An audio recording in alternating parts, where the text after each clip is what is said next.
eng birinchi musiqani eslaganda baribir kliplarni eslayman. Kichkina bo'lganimda juda ham ko'p televizorda MTVni kliplarini ko'rsatishgan. Nelly Furtado, Timbaland, Eminem chiqqan va keyin shu 12-13 yosh bo'lganimda Whiplash filmi bor. Shu filmni ko'rgandan ham juda ham bir g'oya olib, shunaqa kastrullarni olib, dang'ir-dung'ir qilib boshlagan. Keyin kattaroq bo'lganimda o'zimga bitta taxtadan gitaracha qilib oldim.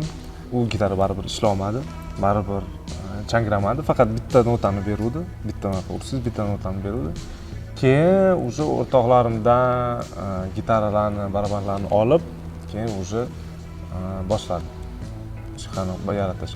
Va albatta, men o'ylayman, eng katta meni musiqiy qanaqadir yo'limda bu albatta GarageBand. Chunki GarageBand menga katta va ko'p narsa ochgan.